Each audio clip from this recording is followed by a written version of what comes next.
Okay, Collie, so I thought I'd show you how I actually make the cookie dough. I'll put the actual ingredients in the recipe in the description part below. And sorry, like I don't have a lot of space in my kitchen and I'm not very good at doing the whole video thing, but all right.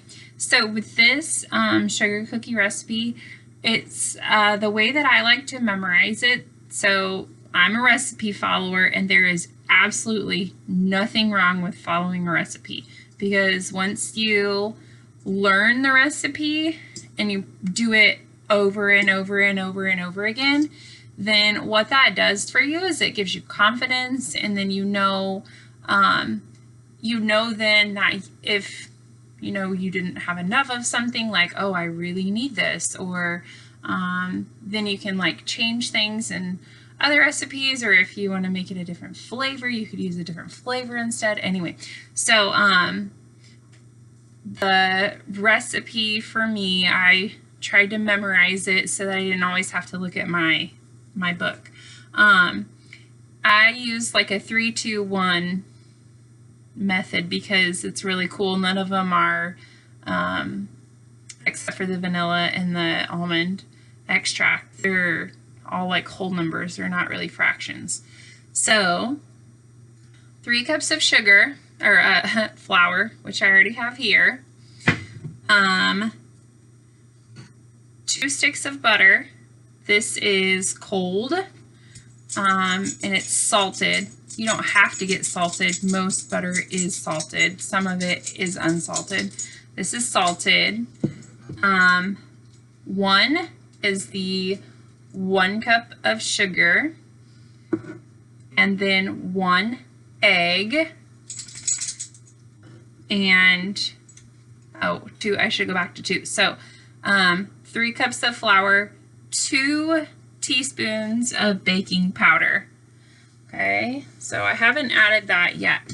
So I'm sure you kind of already know, because you bake things. You want to have your wet and your dry ingredients separated. Did not have my teaspoon ready here. I think that's 1. Some of my stuff is dirty right now, so that's not it. Well, I'll just use a half. Okay, 2 of them, or 4 of them. All right. So all the dry ingredients together. Now I need 2 teaspoons. So here's half. 1, 1.5, 2. And then just give that just a little stir to kind of get it kind of all together. Okay. All right, the first step is usually with anything, making cake or making cookies, is you cream the butter and the sugar together. This recipe, since the butter needs to be cold, it needs to be in chunks so that it stays chilled. Let me get my knife.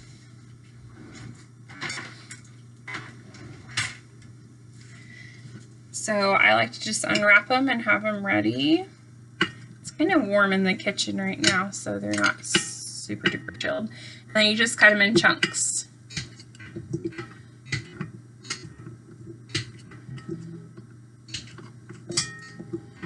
So when a recipe says to cream the butter and sugar, basically what that means is you just put the butter and the sugar in at typically at a medium speed. And what you're looking for when you cream butter and sugar together is you want it to kind of change the way it looks. So you want it to look kind of fluffy, and you'll notice that the color will change. So it will become more pale, more close to white. All right, my mixer is really dirty, so I'm making this really cool 3D cake that looks like a shoe, and it's a chocolate cake. So I had to do that earlier today. All right, there's my cup of sugar. And if you don't have a big stand mixer like this, you just use one of those little hand mixers, and that's fine. I will say though, with cold butter, you have to be kind of careful because it's hard. And so you'll kind of see, you might kind of see when I turn the mixer on, sometimes it might fly out. So you just kind of have to be careful so that if you have a hand mixer, so that it's not like flying out everywhere. So yeah. All right, so what I'm gonna do is I'm gonna beat this on about medium for 3 to 5 minutes. Again, I'm just looking for it to change its color, so like a really pale yellow, and for it to look just more fluffy. Oh yeah, and I kind of do that on and off thing so that it doesn't all fly out at once. There we go.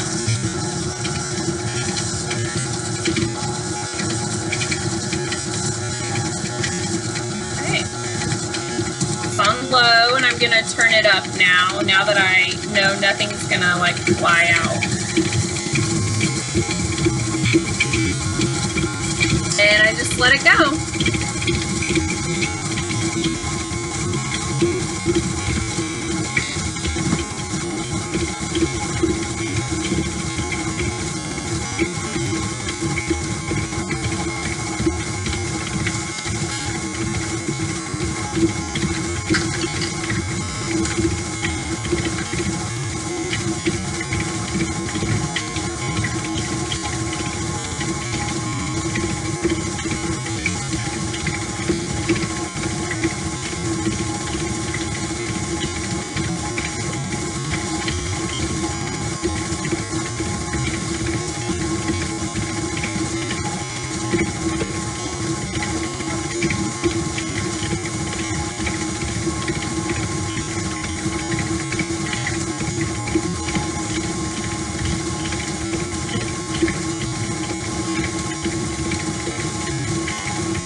Okay, I think that looks pretty good. It's been going for about maybe 3 minutes or so. And I don't always wipe down the edges of my bowl. I suppose quite a few bakers would say, you know, oh yeah, you need to do that so that you get, you know, everything all mixed in. But with this cookie dough, you're gonna like knead it at the end with your hands. So I feel like everything gets mixed in pretty well. All right, so after you start with your butter and your sugar, then the next thing you do with a lot of cookies or even cakes, kind of follow the same stages, is you're gonna do your egg and your flavoring. Some flavoring has you add it at the end. I like to add it in at this stage for whatever reason. All right, so if you don't have almond, this is kind of what gives the cookies kind of that unique flavor. But you could just do all vanilla, it doesn't matter. But it is 1/4 of a teaspoon of almond. Almond is a very strong flavor or extract. So just go easy on almond. And then this is 1/2 of a teaspoon, but I need 3/4. So again, you got to use math here. So there's 1/2, and then I'm going to use my 1/4, which makes 3/4. So all together I have 2 teaspoons. Oh wait, 1. Yeah, 1, sorry. Okay, and then your egg. Whoopsies.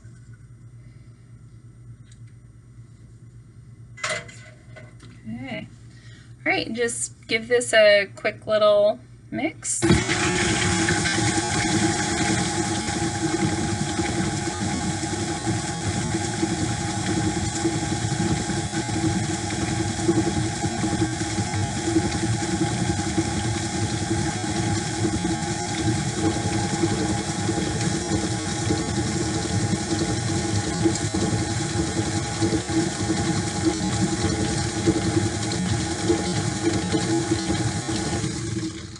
Okay, I see that all the egg got mixed in nicely. All right, the next step, I'm sure if you've done any baking, you know that if you if you have too much flour in and you get to mix in, it goes everywhere. So so that you don't have a big flour explosion, what I like to do is I just turn it, I'm going to turn it on low, and I'm going to just put it in a little bit at a time. Flour still goes places, but it's a lot less than having flour poof up everywhere. So here we go.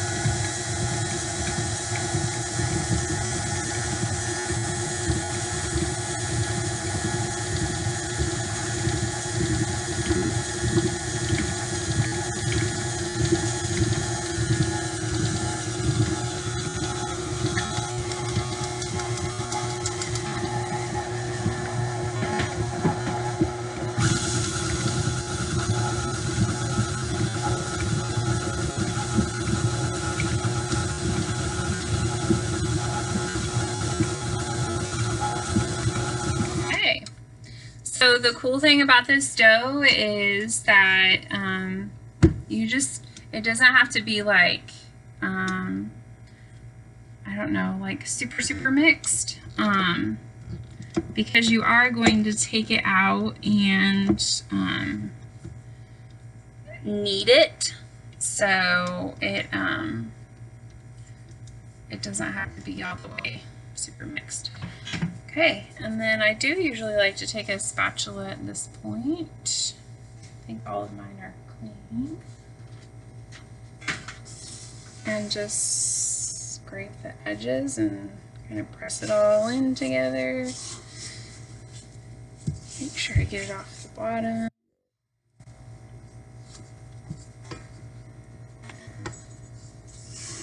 Alright, so now what I'm going to do is go take this over to my table with a good helping of flour on it and just kind of knead it. So if you've ever kneaded anything, it looks kind of like this. So you kind of like pull up one side and push it down. Pull it up, push it down. Pull it up, push it down. Pull it up, push it down. Okay. And then, I mean, just once it's all mixed together, like that's really pretty good. And then I put it in the refrigerator. You put it into a disc shape, like a kind of a flat oval, and you put it, cover it in plastic wrap. You don't want any funky fridge smells getting in your cookie dough. And then you wrap it. Yep, so you wrap it and then you chill it for, I think 15-20 minutes is pretty good. I let it go, like if I'm preparing this ahead of time, I'll let this be in the fridge, you know, overnight. It is really hard when I take it out, so I just let it sit on the counter for like 30 minutes or an hour. But yeah, but if you're, you know, you're ready to make cut out your cookies, do not try to roll this. Yeah, this is too sticky. It's too sticky. It is sturdy, like I can grab it and it's, you know, a good sturdy dough, but it's just too sticky to try to roll and cut. So that's why you have to chill it, so that you can cut your cookies and they're not going to be a total mess. All right, so I'm going to put this in the fridge.